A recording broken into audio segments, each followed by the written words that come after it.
Hi, I'm Peter Reinhardt, and welcome to the Johnson & Wales International Symposium on Bread.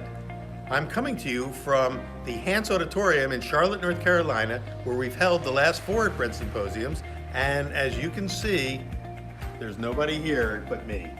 And this is where we usually have it. The seats are all empty because this year, thanks to you, the symposium will be presented online, virtually, in our new presentation hall, which is where I will join you in just a minute.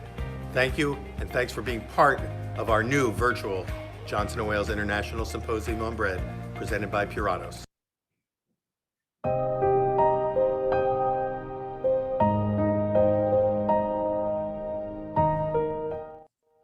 Welcome again. Throughout the entire symposium, I'll be thanking our generous sponsors over and over again, and ask that you do as well by visiting their booths and pavilions in the exhibitor hall. There you will see lots of bonus content, and you can also make appointments to meet with the folks from these companies that serve our baking community so well. Our presenting sponsor is Puratos, who has partnered with us from the very beginning for all of our symposiums, and it is their support that helped us get this one-of-a-kind gathering of thought leaders off the ground. Please also visit our fabulous flour and milling sponsors, Ardent Mills, Lindley Mills, and Central Milling.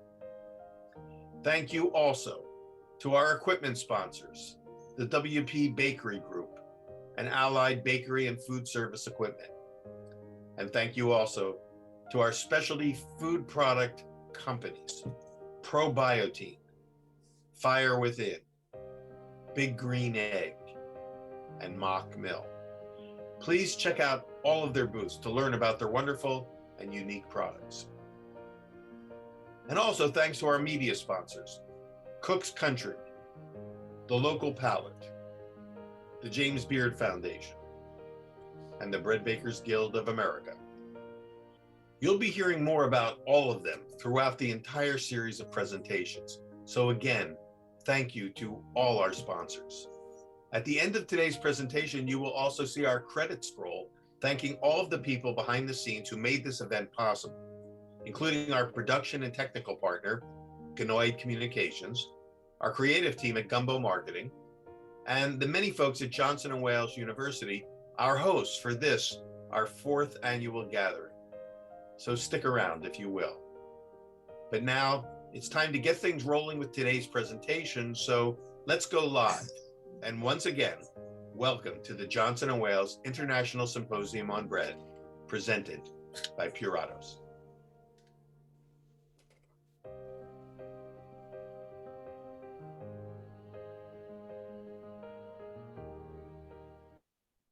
Welcome, everybody. We're back here live. Oops, I got to get some light on me.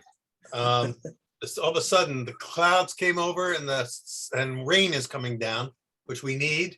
And I hope some of you out there who also are parched, as we've been, are getting some rain, but we just got it and the sun just disappeared. But welcome, and geez, another week of Bread Symposium.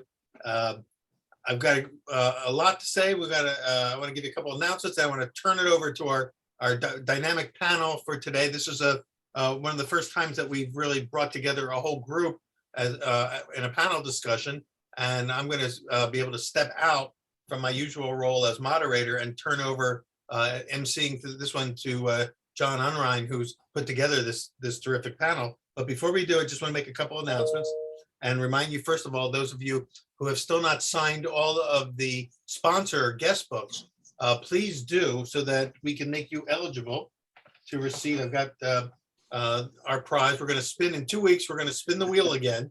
And those of you who have signed all the books will have your names on the big wheel, and we'll be giving a, this wonderful, what would you call it, an 8-inch, I always forget the wording on it, a Henkel Zwilling ice hardened, that's their term, ice hardened stainless steel bread knife. And it's a beautiful knife, and we'd love to give it, we've given away 2 of them already. I've got a couple more to give away. And, but in order to be eligible, you need to sign the guest book, just so that you get a chance to visit all the sponsor booths. And if you've already signed them all, you're good to go. Come back on Wednesday, because this Wednesday we've got Harry Paymuller is going to be doing a demonstration on baking with freshly milled flour. And so this is an opportunity to kind of act on some of the things we've talked about in previous presentations, where we talk about one of the themes that keeps emerging is this trend towards freshly and locally milled flour. Harry's going to address that with an actual demo.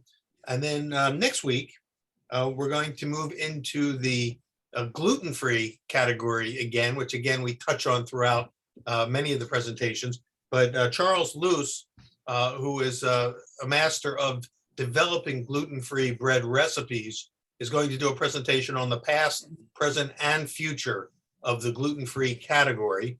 And then 2 days later, a week from Wednesday, Chef Alon Shaya, the James Beard award-winning chef from New Orleans, is going to be doing a demo on baking bread on a coal-fired grill.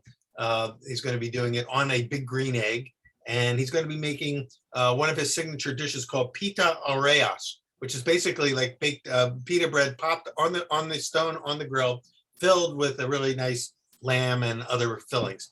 So that's going to be next week's demo. So that's just the next 2 weeks. And of course, this weekend I'll send out another email to everybody with some updates on the things that are coming, so that to remind you to keep coming back, because there's so much going on that I know it's hard to keep track of. And that's all I really need to say for today, because I don't want to tie up any more time. What I really like to do, and rather than introduce all the panelists, I'm going to let John do that. So John Unrein, who's the editor-in-chief of Bake Magazine. Is magazine the right term for a Bake magazine? That is correct. I don't know what to call it when it's on the internet. Is it a magazine? Is it an e-zine, or what do you know? But anyway, John is a longtime supporter of the symposium and a big advocate and kind of monitor of education that's going on in the baking community. Has put together today's panel. So John, why don't you introduce everybody, and I'm going to step out and let you take it from here. And thank you all for joining us. Yeah, excellent. Thank you so much, Peter. Really appreciate the invite. As Peter said, I've been around for 20 years as the editor of Bake Magazine. We have a fabulous panel. Really thankful that we have such a great group to share their thoughts. Karen Bornarth, through her years of experience as a bread baker and educator in New York's culinary landscape, she brings a passion for education and advocacy for women. At Hotbread Kitchen, she creates economic opportunity through careers in food for women and immigrants who come through Hotbread Kitchen's culinary training program. As head of workforce, Karen is a leader in developing recruiting, training, and employment practices that work for both clients and partners, developing tools for impact evaluation, and as a thought leader in workforce best practices. Having worked for 20 plus years in a field dominated by men, Karen is particularly interested in breaking down the systemic and structural barriers to leadership roles for women in the culinary industry. Karen is a fellow in the Workforce Systems Leadership Program at Coro New York Leadership Center and an active member of the Bread Bakers Guild of America, and she lives in Brooklyn with her family. Next up, Christine Cochran. As executive director of the Grain Foods Foundation, Christine is responsible for the overall direction, strategy, and management of the foundation, including working with investors, staff, scientific advisory board, and industry partners to develop and implement a public relations plan based on scientific research. She directs outreach to major media outlets, academic institutions, healthcare professionals, policymakers, and consumers to fulfill program objectives. And she leads the association, including investor recruitment and retention, fundraising, management of staff and outside agencies, and works with a board of trustees to set organizational goals and ensure the foundation is mission focused. Formed in 2004, Grain Foods Foundation is a joint venture of members from the baking and milling industries and allied suppliers. It's a supportive, expert group of thought leaders that advocates for all grain foods that believe everyone needs grain food to enjoy a happy and healthy life. The foundation is committed to nutrition education programming that is firmly rooted in sound science, being a strong advocate for our members a resource for consumers and the media who want to learn more about the role of grains in a healthy lifestyle. And Mitch Stamm, who is an active member of the Bread Bakers Guild of America. Mitch has displayed his skills at various bread and baking events across the nation, and he is a frequent contributor to professional magazines and trade journals. Mitch is one of 5 JWU faculty named to Bake Magazine's 25 prestigious list of world's top educators in the fields of baking, pastry, and chocolate. Mitch trained at the French Pastry School, San Francisco Baking Institute, and l'École Le Nantre in Plaisir, France, and currently teaches at the International Baking and Pastry Institute at Johnson & Wales in Providence. He is author of The Pastry Chef's Apprentice and is an active member of the Bread Bakers Guild of America. He demonstrates skills in the classroom and at bakery events. And I share a great quote from him when he says, "We can teach so much more, especially leadership. Leadership in the kitchen, at home, and in the community. The lessons in the kitchen mirror the lessons in life." I'd like to point out a couple of key things that I experience. I'm the editor of Bake Magazine, and I'm just going to touch on a couple of quick comments before I get to Karen. And one of those, I had a very interesting session that I talked with Jim Hertel. He's at Inmar Intelligence, and he talked about a couple of things that are going on. First, I want to share the thoughts from that side of the equation, and they're talking about an omni-channel future. And so what is this going to mean to training our workforce?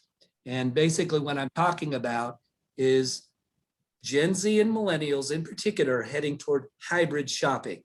And that means both online and in store. And for example, 3 years ago, 88% of supermarket shoppers were in the store and 2% online only. And now it's 14% online only. And 28% are shopping in store and online. And that's the key moving forward. Now I'd like to address a quick note on the bakers that I have interviewed of late. And one of the key trends that they're talking about is labor.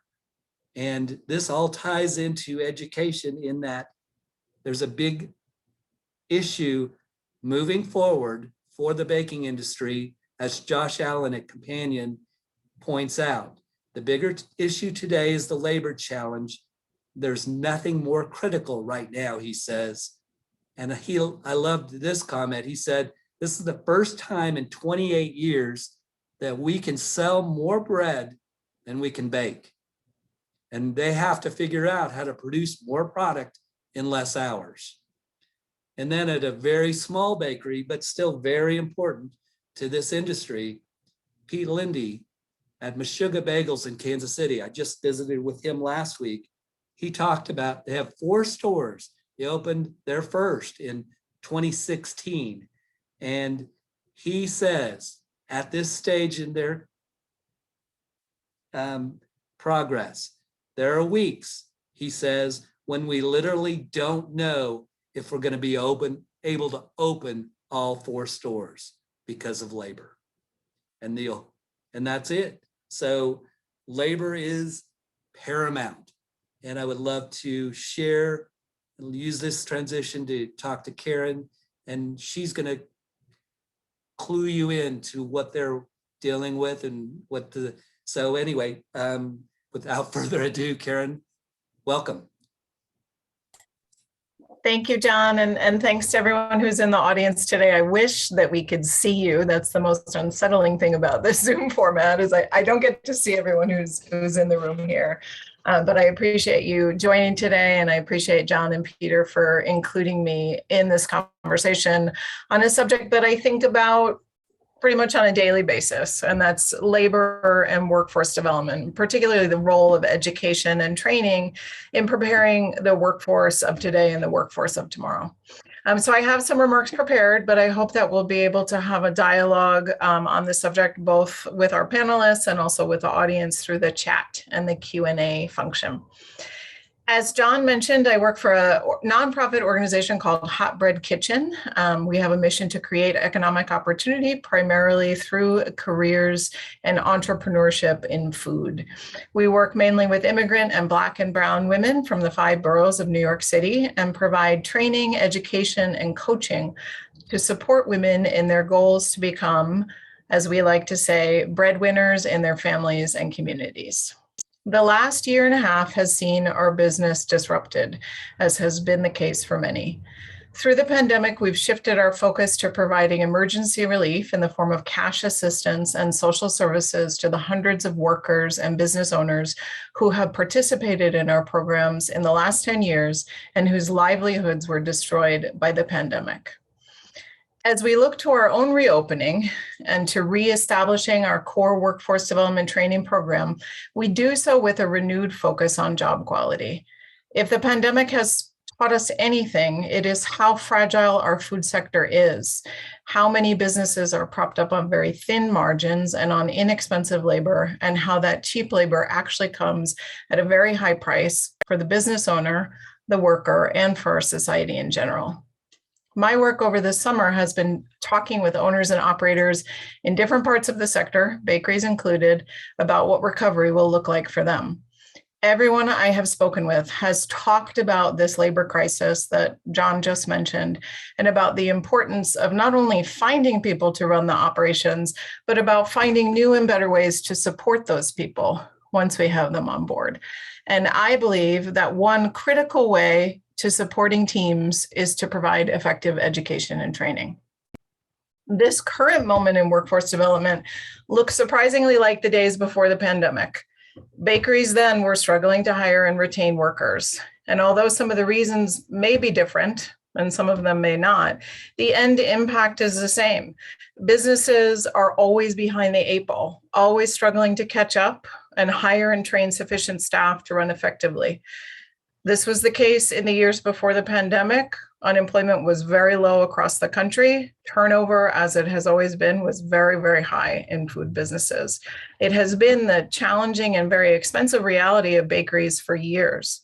And a big part of the reason for this reality is the poor quality of jobs in the field. When we talk about job quality at Hotbread Kitchen, we're looking not only at wages, benefits, and schedules. We're looking too at many of the intangible elements of a good job. We've adopted the job quality framework of an organization called the Good Jobs Institute. I recommend you look them up if you're not familiar with them. They're a nonprofit organization supporting businesses and improving jobs and improving their bottom line at the same time.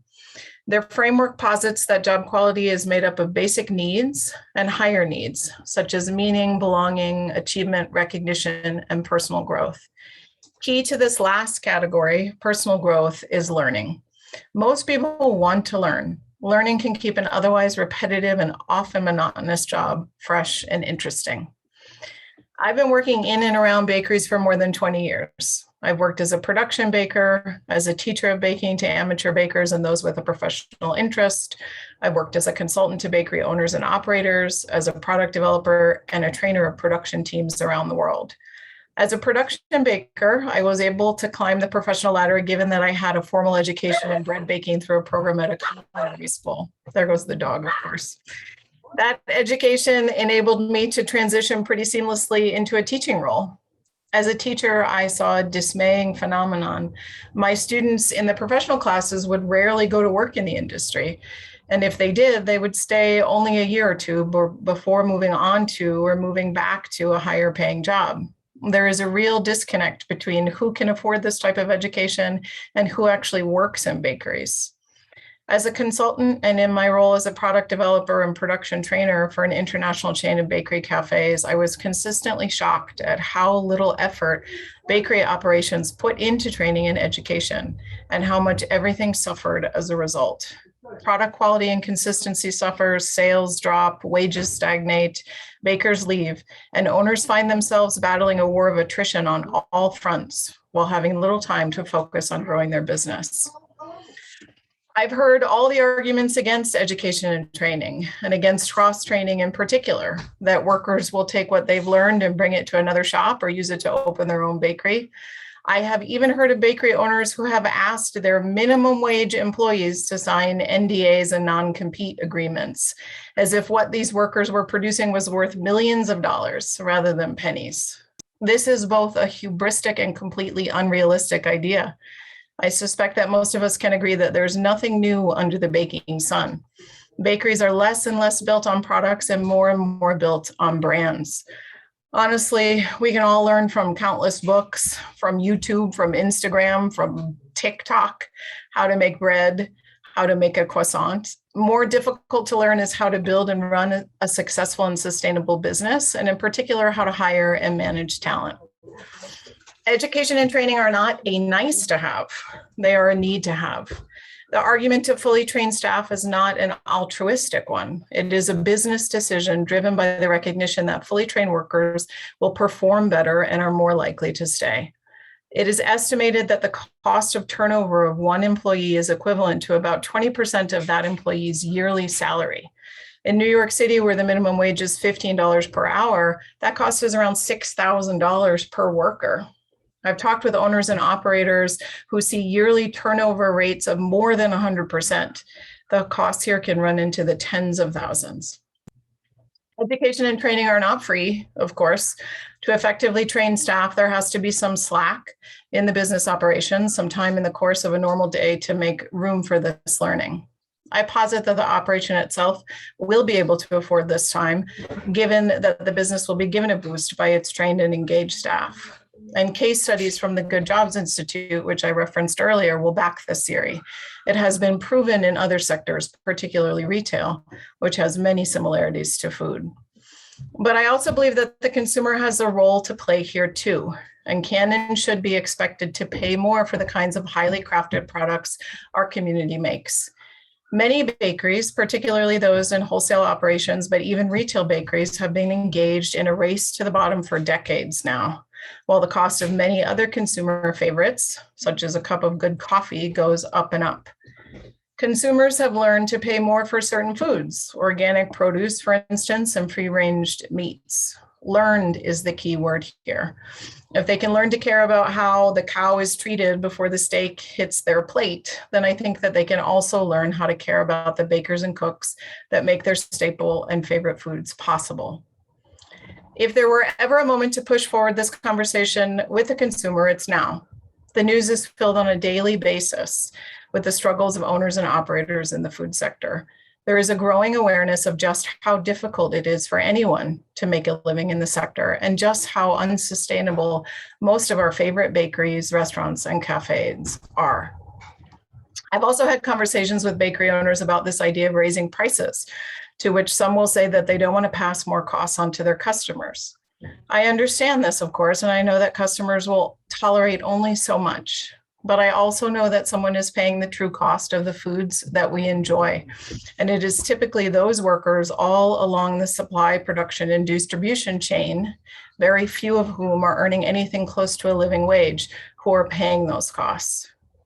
Someone bears the cost in the end. And while there are other systemic barriers to business sustainability, it is time to press on this question of pricing and ask the consumer to put their money where their mouth is. Raising prices aside, there is a demonstrated business case for investing in one's workforce, and higher wages are not the only way to demonstrate that investment. Education and training are a critical component as well. The research and data is there, and it shows that training contributes to employee motivation and satisfaction and efficiency, and it reduces turnover. And as we think about how to best train and educate our teams, we should remember that it is a two-part process. Training is how we do things. Education is why we do things the way we do. First, we learn with our hands and then with our head. And then in many cases, the heart will follow and a real love of the craft will be born. It is this love that is a part of sustaining people through what can be arduous and monotonous work. Through my many years in bakeries, I've heard again and again that bakers leave jobs when they are frustrated by a lack of training, which leaves them unable to perform their work well and leaves them feeling mentally and emotionally disconnected from the products of their hands. Training and education are also a two-way street. The best teachers and trainers listen to their students.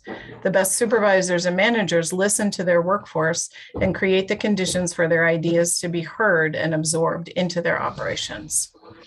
I look forward to hearing from each of my fellow panelists today on what good education and training look like, as well as from you in the audience. And I'm happy to take any questions. Thank you all for listening.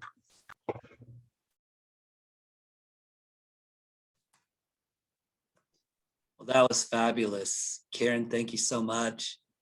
I think about listen and love. And I think about those key words. That's something that all of us can do, all of us can generate, and hope that our customers can appreciate the value of those. Up next, Christine, please share your thoughts on education and as we move forward. Thank you. Thanks, John, and thank you, Karen. And like Karen, I just want to thank everyone for having me and being included on this panel. I'm taking notes myself as I listen because I'm going to pivot the conversation and look at a different angle on education. And actually, I'm going to share my screen with you because I have a couple of slides that I want to show. I promise it's not overwhelming.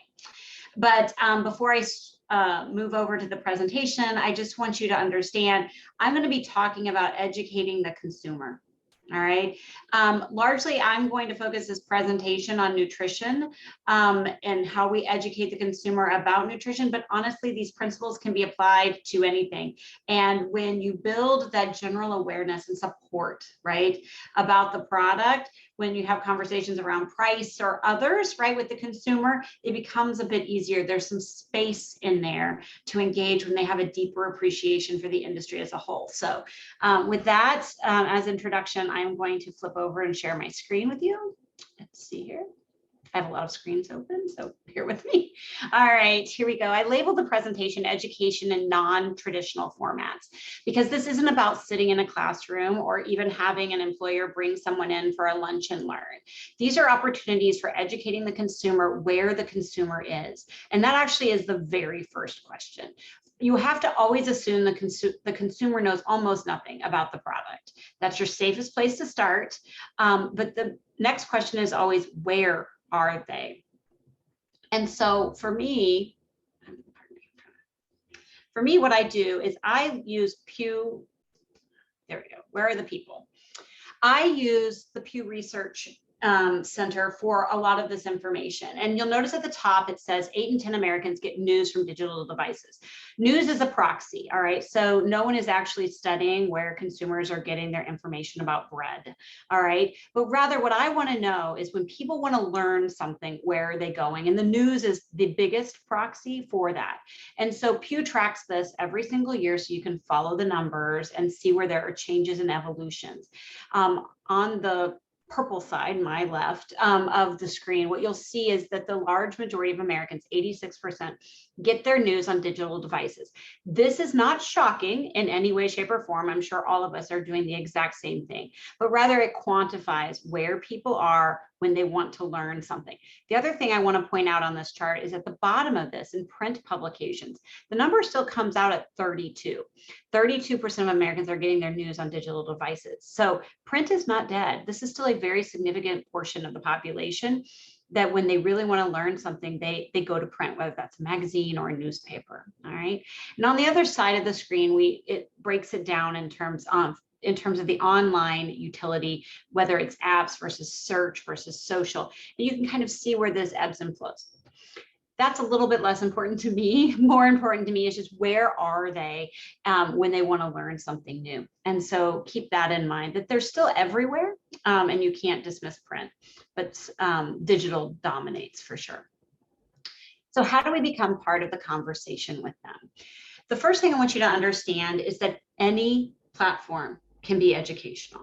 All right. So when Instagram launched, however many years ago, it was booked as really like brand oriented because it was all about pictures, all about pictures. let me tell you, the entrepreneurs, the innovators came in and reclaimed the space. And it's an incredible platform now, yes, for beauty shots, but also for content.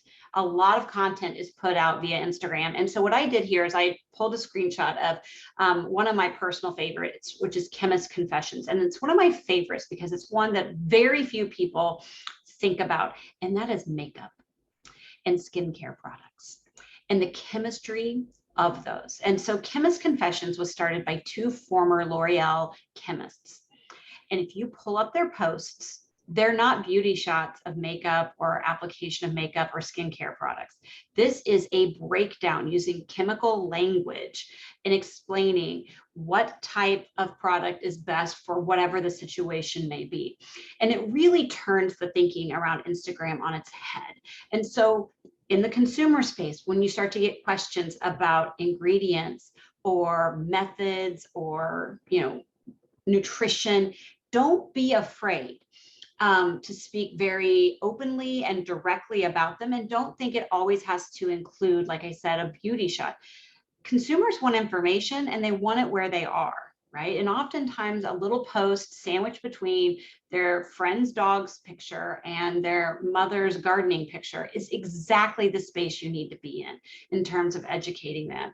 And it's very low cost, absolutely very low cost. Now, for those of you who maybe have thought about educating the consumer and maybe invested in some things, right? Like whatever, maybe recipe development or meal planning or tutorials online.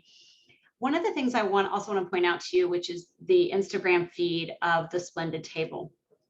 For those of you who may remember, the Splendid Table probably should have gone the way of Car Talk and Prairie Home Companion, right? These were relics of public radio. But what they did instead was pivoted. And now they have this vibrant Instagram feed that features all kinds of tutorials and videos that are accessible along with recipes that are seasonal. What they've done is they've taken a very antiquated, outdated format, the public radio show, and they've turned it into something that is accessible and popular. And so one of the things I just would encourage you to think is, even if you have materials from when you ran things in a newspaper and you think you can't reuse those, well, rethink again, right? Like one, rethink your relationship with print media, but also two, like how can you just repurpose the content? Because consumers are constantly both learning and churning. So, for example, with me, right? Like I learned to cook, honestly, when I got married and kind of had to start cooking with my husband. We did it together, but we learned it watching food TV back in the early aughts before, the internet was what it is today. But there's always another Todd and Christine out there who's like, hey, hold on, we've got to figure out how to do this, right? And you always want to capture those people. They're constantly churning. Now, the Todds and the Christines, 20 years into their marriage, right? We've kind of figured out how to cook, not just for us, but for our family.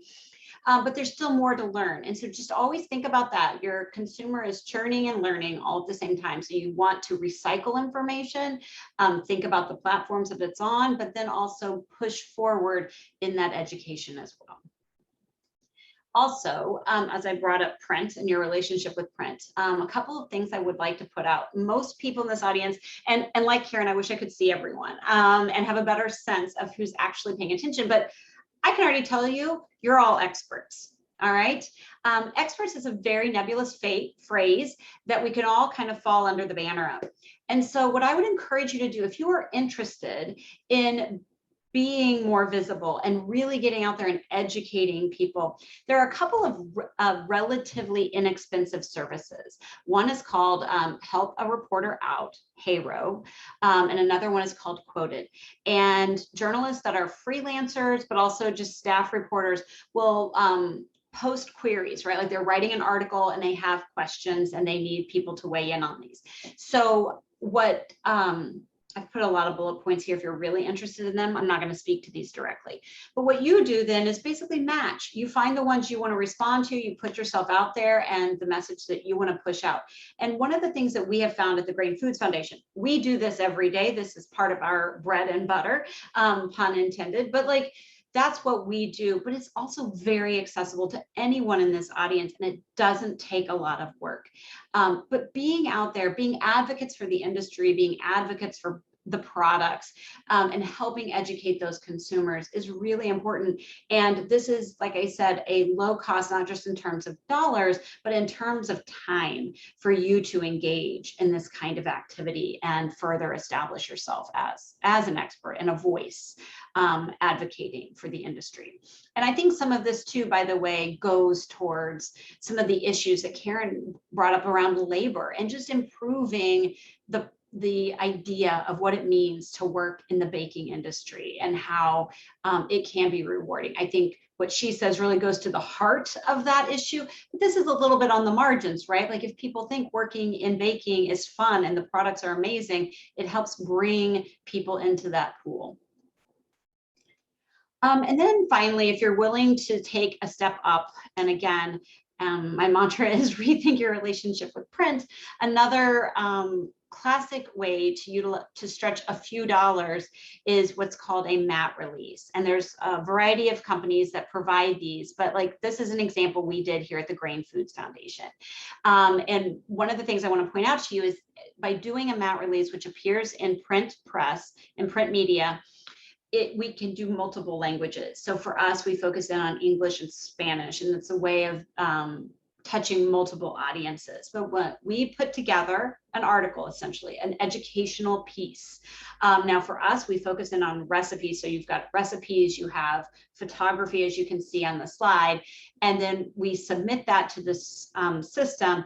We had pickup in about 2,400 publications. We've reached over 424 million consumers for a price tag of less than $10,000. Now, I understand that is a very big price tag for a lot of people, but you can scale it down and still get the same kind of reach. And so I want to put it out there as something to think about as you think about communicating with the consumer, and know that this is something that GFF does very regularly on behalf of the whole industry. So these are just some ideas, right? Like we've got to know where our consumers are. They're largely on our devices. I mean, I'm giving a presentation and it's right here, right by my hands, you know? But at the same time, they're everywhere still. They're getting their information from multiple sources. Rethink your platforms and how you can push content out. And then remember, it doesn't have to be overwhelming. And so on this last slide here, we're going to talk about how you spread that message. And it's relatively simple. You know, step one, you create content. And I'm a big advocate of planning, because for me, for example, if someone says like, you need to be more present on LinkedIn, that is absolutely overwhelming and it's a hard stop. I'm not going to do it. It's something new I have to learn. It's not that important to me at a personal level, right? But the minute someone says to me, Christine, it's going to take you 2 minutes a day, now the door's open, right? 2 minutes a day, I definitely have that kind of time. And then I start planning it out, like what are the things that I can do? And with some routine and practice added, then it becomes very easy. So I'd encourage you, if you really want to engage with the consumer, give yourself a window of time that you want to spend on it each day. It can be 2 minutes. It can be an hour. It can be whatever you choose. But choose your time, start planning it out, have it become part of your routine. You're going to learn a lot as you do it, and it will evolve over time. And so then what you do, right, you have a plan, you implement this plan and encourage them to sign up for various things. And then the other step 3 is you encourage them then to further share your content.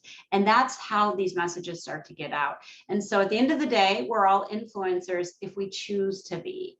And I think on behalf of the industry, it would be, I would say, rally the Grainiacs. Like, it would really, it's a positive thing. I know there are some people out there who get nervous about the trolls, but I would caution you and say, look, 80% of the population out there loves our products and they want to learn more about them.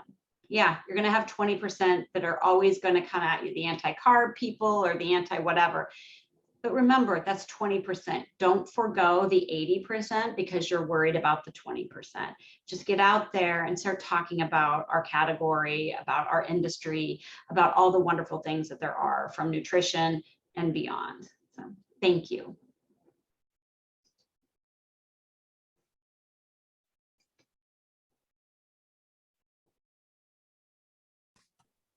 Oh, that was great, Christine. Thank you so much. Just a fabulous topic.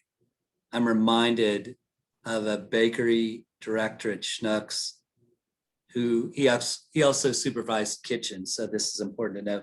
He talked about a consumer who once came up to him and said, he was in the store and said, "Why did you change your salad recipe?" And he said, "What are you talking about? We didn't change our salad recipe." And he said, and the woman said, "Yes, you did. It tastes different." And he goes, "No, we didn't." And he swore, and he's like, "But I'll check into it." Sure enough, he checked into it, and somebody changed the recipe because one of the ingredients wasn't available.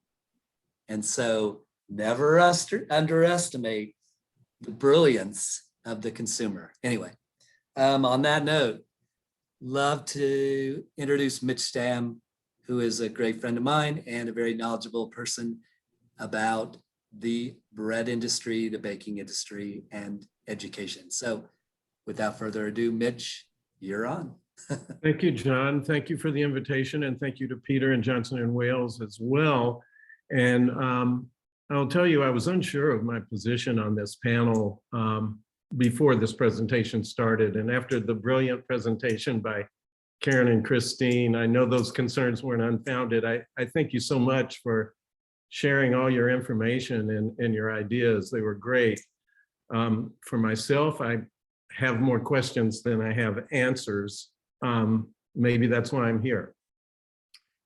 When John broached the subject of the future of education, the first thing I asked myself is, what is the purpose of baking education?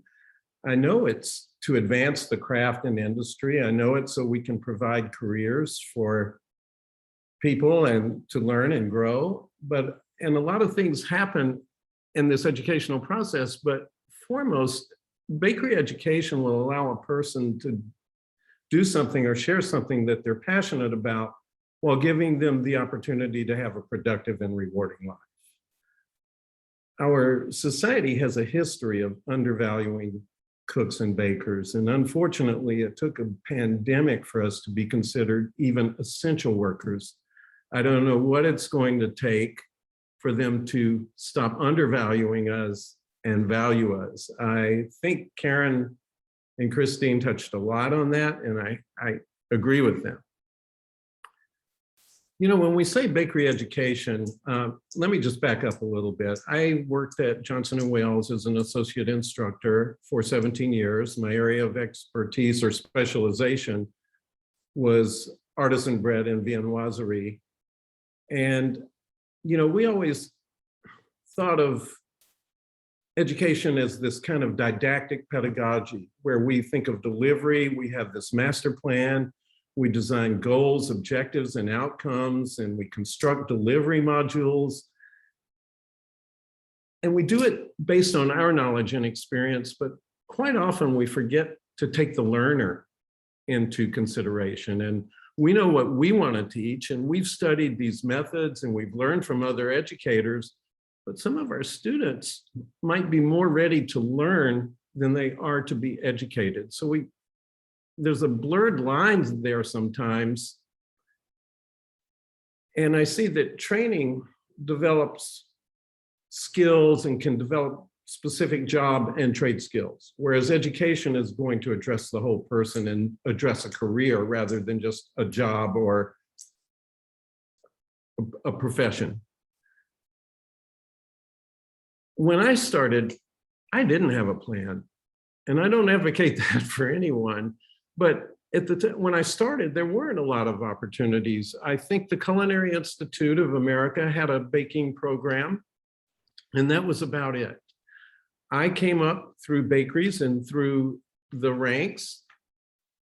I know that if I'd had a plan, I imagine that it would have been filled with as many challenges and disappointments as there were rewards and advancements. When I say advancements, I'm not necessarily talking about career or salary advancements. I'm talking about my advancement as a baker. That made me able to realize my vision of bread. And when I say realize my vision, I had an idea of what I wanted to come out of the oven, but without training and education, how would I get that? Those advancements are the increased knowledge and experience that build the mental and physical acuity it takes for a baker to realize that vision. It's a physical job, it's a mental job, and it's a skill job. The art, craft, and science of baking involves so much more than just books and so much more than just training. It involves the soul.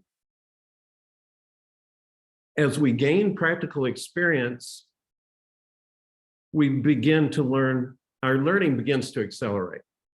And we get more repetitions. Repetitions elevate skills, but they also hold the key to understanding.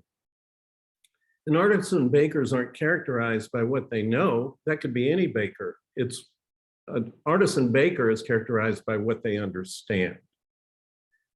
And you could say that there are as many ways to learn baking as there are to bake bread. Whichever method is used to bake bread and whichever method is used to learn, inculcation is paramount.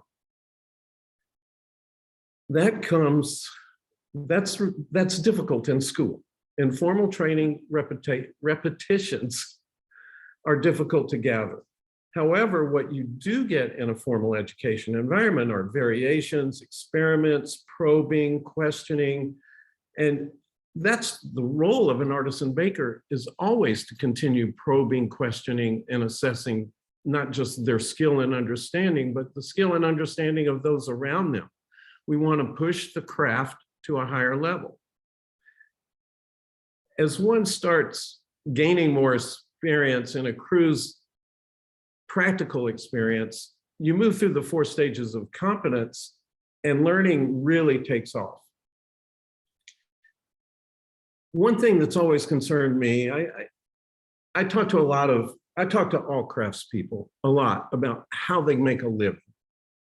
And recently I was talking to some plumbers and bakers, and electricians that were on a job. And within 5 years, they can become master electricians or plumbers. They go through the apprenticeship, the journeyman, and the master phase. But the thing is, they can have a quality of life that's not always available for cooks and bakers. And that's where education to me comes in, we want to give people an opportunity to have a rich, productive, and rewarding life, not just to make $1, not just to come home and drive back and forth and send the kids to school, but to have a rich, rewarding, productive life. A couple of things that Karen and Christine said I want to address, like they're saying we need to get consumers to pay more so that we can have these trained bakers. Plumbers and electricians that I was talking to, they have no problem finding work and getting paid for their work and having a productive life and able to take care of their families. We talked about experts, and I agree with Christine. Everyone is an expert. I'm not an expert on baking. I'm an expert on the way I bake. And when you start talking to more and more of those experts, you start learning more, and that's when we're all going to be better. I want to address one thing that is kind of a compromise between the unions of the plumbers and electricians and something between education. And that's an apprenticeship program that the Guild is working hard on. The Bread Bakers Guild of America is working on it. It would be a 1-year program. The half of a candidate's wages would be paid through the program so that the training bakery only has to pay 50% of livable wages. It's a constructed program that involves education as much as it involves training. There's online education combined with that training. And I really think that the model, the Red Seal model in Canada of apprenticeship, it aligns government, industry, and education to create a pathway that is, I think, Christine, did you call it omni-channel future, or one of you did? And that's what I see is for the future of baking education, is involving everybody. We're on a carousel. You can jump off at one point and go back to school. You can jump back on and maybe take some certification testing, jump back off, get a little more schooling, but we've got to all work together. I compared it to nail soup in a Guild article. We can continue to feed ourselves with what we have, or we can join forces and feast on nail soup. So that's really my thoughts. I know they're all over the place, but that's where I see the future of baking education. So thanks for the opportunity to share that. Thank you so much, Mitch. I thought it was fabulous. I think everybody really touched on their areas of expertise, and that's what we were really looking for in this panel. I thank everyone who listened in on to us, and I thought it was fabulous. So again, love to hear any questions that you have. Feel free to reach out to us. I think we've got a little bit of time, and we've got something else after this. So not sure what we do. I think we're wrapping up here, but if anybody has questions directly for the panel, please reach out at this time. Thank you. Yeah, it's Peter here. You can stay on. We've still got about 5 to 10 minutes of where people can chime in, and we'd love to have you do so. So whether you use the Q&A or the chat line, jump in if anyone has any thoughts on any aspect of the ideas that were presented here.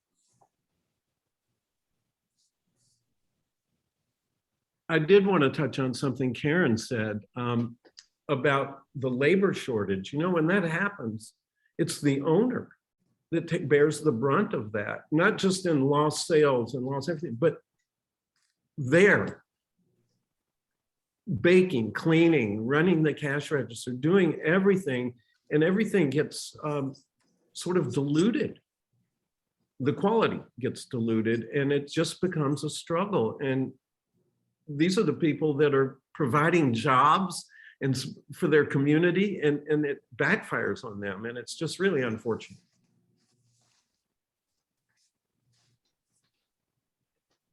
Yeah, I think Karen did a great job. When I talked to Pete, I didn't add to the fact that Pete, who does Meshuggahs bagels, he, in a previous life, up until he was 45 years old, was an engineer for the automobile plants. And he had a secret love of bagels just brewing in his mind, and thought, my goodness, I have this, I'm not a very comfortable life. A very good, proud, we would love to be engineer, but again, that passion and love. Love is what took him to the industry, but now he needs help. And so that's what I think we as a community are looking to continue to foster, that help, that support system that can lift as Mitch says, the owner. The owner in a lot of these cases, they love this business, and they just need others to kind of follow with them and embrace it, embrace the passion in the craft. So yeah. John, I think we have a couple of questions about Mitch's comments around the apprenticeship, and then Karen, around health insurance and sort of the living wage health insurance issues. I would love to hear your answers to that too, from both of you. So could we maybe touch on that? Yeah. Well, I'll start. The apprenticeship program, Nancy Carey from College of DuPage in Chicago is the chairperson. She's the vice chair of the Bread Bakers Guild of America, and she's the chair for that committee. So we've been working for about 1.5 years. Laura Ohm, guild member from, I think, Grand Central, is a a committee member, Mark Levy from King Arthur Flour, and we're working hard to, we studied the industry and we asked people what they would like to see. Then we've gone to, we're trying to get funding now. We're in the grant writing phase to find that matching funds for labor, because we think that's really essential to get bakers to do this. And we're developing a training program for the bakeries and for the candidates, two separate kind of training programs that will deliver the education you receive in formal education. You know, properties and characteristics of ingredients, principles and techniques of production will be done on site at the bakery, and the properties and characteristics of ingredients, theory, and everything will take place online. And at the end of that, the candidate will take the Bread Bakers Guild of America certification test for either bread baker or viennoiserie. And that will all be included in there. They won't have fees for that or anything. We really want to move into the inner cities where people are struggling to find labor and where people are struggling to find jobs or craft or skilled training.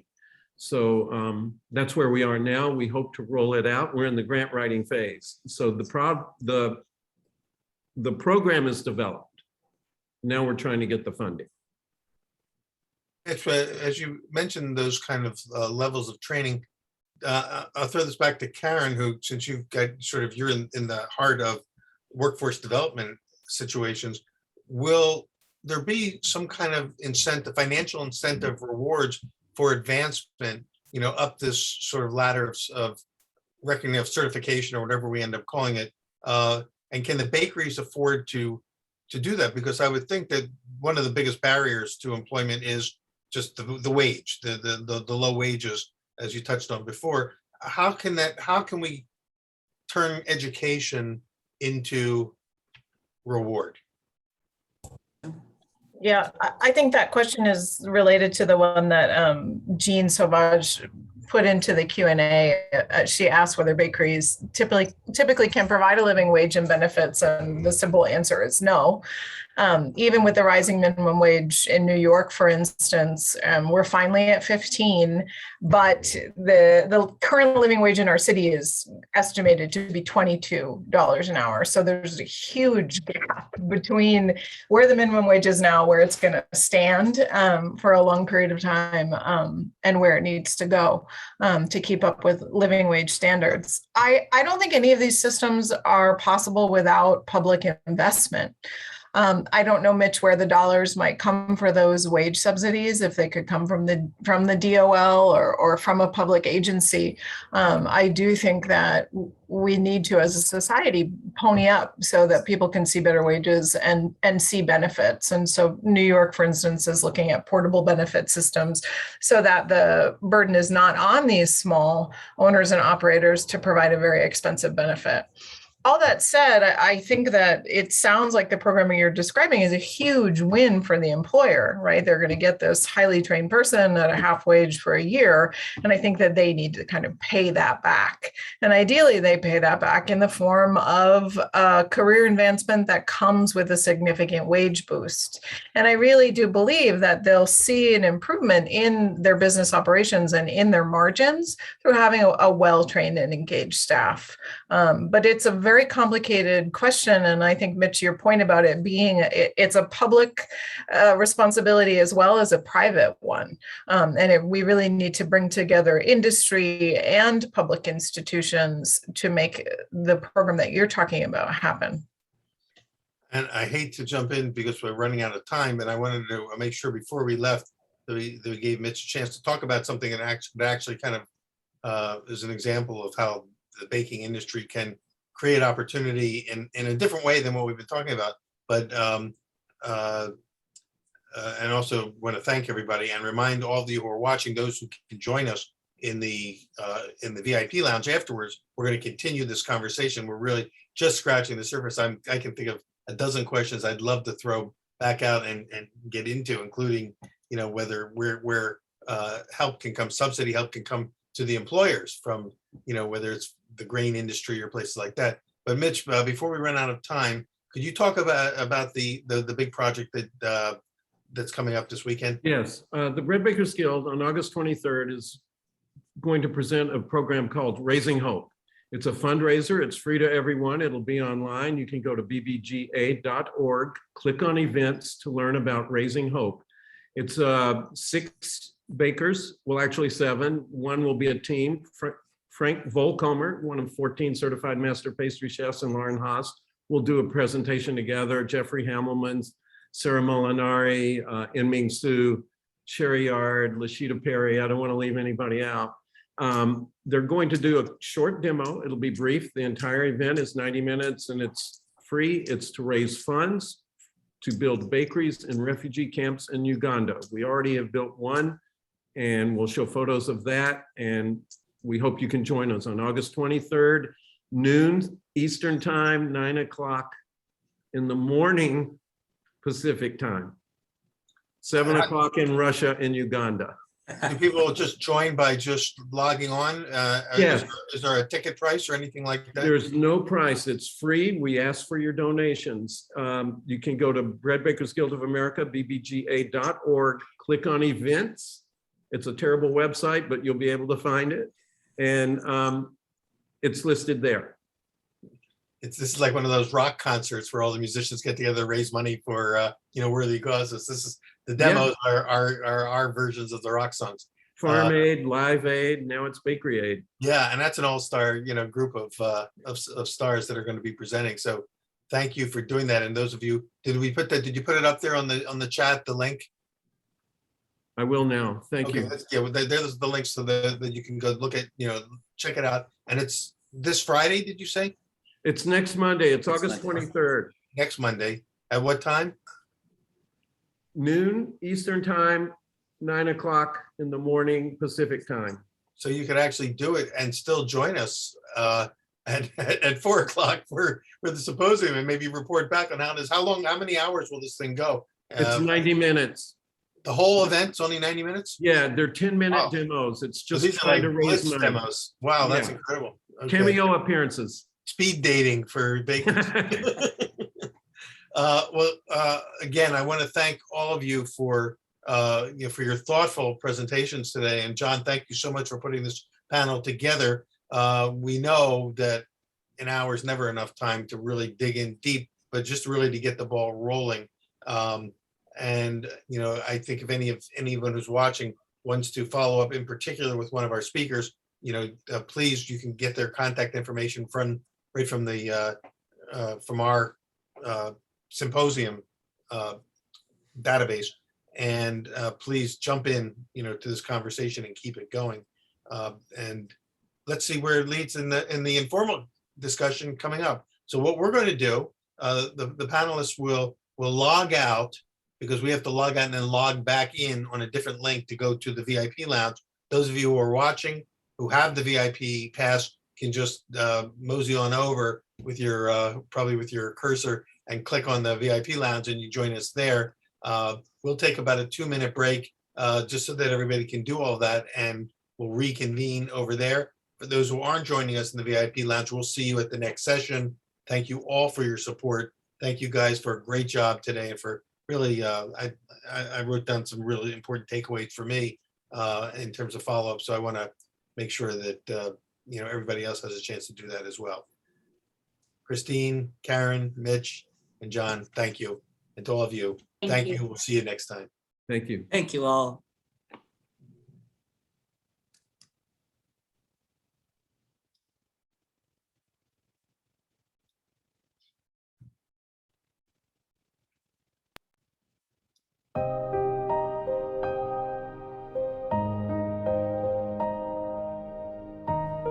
Thank you to our team behind the scenes.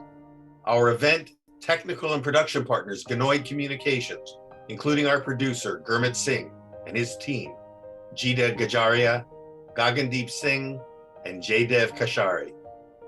Thanks also to Ted Nelson and Lael Fretzel of our creative and marketing team at Gumbo Marketing, and the many folks at Johnson & Wales University who supported me throughout this event.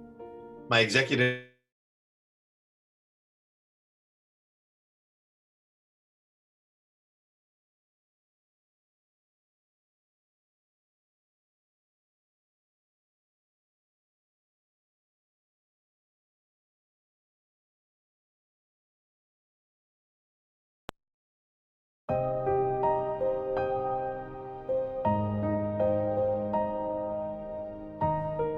thank you to our team behind the scenes.